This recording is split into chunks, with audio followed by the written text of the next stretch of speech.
کے لاہور نیوز کے ساتھ میں ہوں سارا خان۔ سب سے پہلے نظر ڈالتے ہیں نیوز ہیڈ لائنز پر۔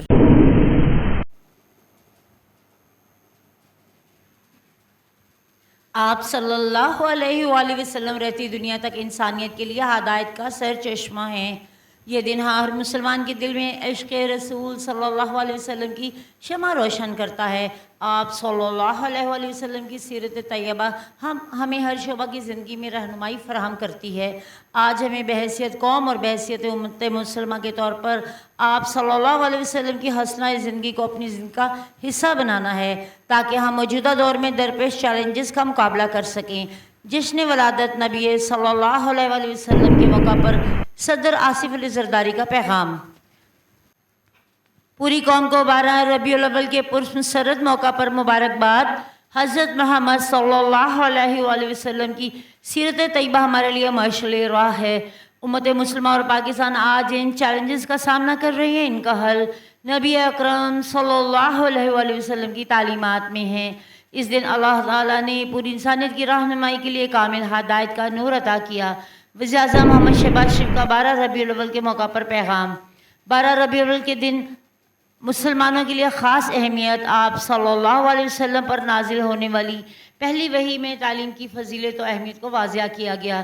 تعلیمی نظام کو سیرت نبوی صلی اللہ علیہ وآلہ وسلم کی روشنی میں مرتب کرنا ہوگا۔ سائنس اینڈ ٹیکنالوجی کا استعمال اسلام کی بنیادی اصولوں کے مطابق کرنا ہے۔ نائب وزیر اعظم محمد اسحاق ڈار کا قومی سیرت النبی صلی اللہ علیہ وسلم کانفرنس سے خطاب۔ آپ صلی اللہ علیہ وسلم کی حیات مبارکہ پوری انسانیت کے لیے مشعل راہ ہے۔ آج کا دن آپ صلی اللہ علیہ وسلم کی حسنہ زندگی پر عمل پیرا ہونے کا درس دیتا ہے۔ حضور اکرم صلی اللہ علیہ وسلم کی تعلیمات ہمیں اخلاقیات، خود احتسابی اور مساوات کا درس دیتی ہیں۔ وزیر مذہبی امور چودھری صالح حسین کا قومی سیرت النبی صلی اللہ علیہ وسلم کانفرنس سے خطاب۔ عقیدہ ختم نبوت صلی اللہ علیہ وسلم ہماری روح کا حصہ ہے۔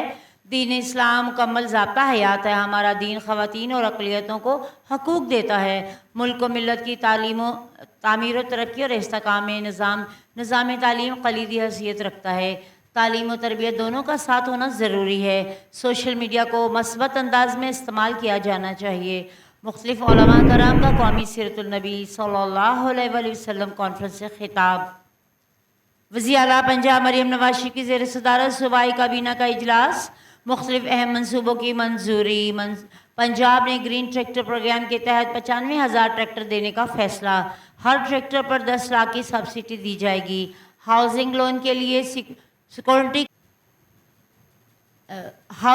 کی سیکورٹی کا عمل آسان بنانے اور وزراء کو ہاؤسنگ لون کی پہلی ہدایت۔ حکومت پنجاب کی طرف سے پیٹرولیم مصنوعات کی قیمتوں میں کمی، عوام کو ریلیف۔ وزیر اعلیٰ مریم نواز کی ہدایت پر پنجاب میں ٹرانسپورٹ کرایوں میں 30 سے 70 روپے تک کی کمی۔ تمام برسوں پر ضلعی انتظامیہ کی ٹیم میں کرایوں کا شیڈول خود چیک کر رہی ہے۔ زائد کرایہ وصول کرنے والوں کے خلاف سخت ایکشن لیا جائے گا۔ پیٹرول اور ڈیزل سستا ہونے کی ریلیف مسافروں تک پہنچانا ضروری ہے۔ ہماری ذمہ داری ہے۔ عظمیٰ بخاری۔ SIFC کے تعاون سے ٹیکسٹائل کی صنعت کو فروغ۔ 2 بڑی چینی کمپنی پاکستان میں ٹیکسٹائل انڈسٹری کے لیے خام مال تیاری کے لیے پلانٹس لگانے کا اعلان۔ توانائی کے بڑھتے ہوئے ٹیرف کے چیلنج سے نمٹنے کے لیے حکومتی اقدامات۔ سرمایہ کاری کونسل کے معاونت سے چینی سرمایہ کاری سے ٹیکنالوجی کی منتقلی اور ٹیکسٹائل ترقی کرے گی۔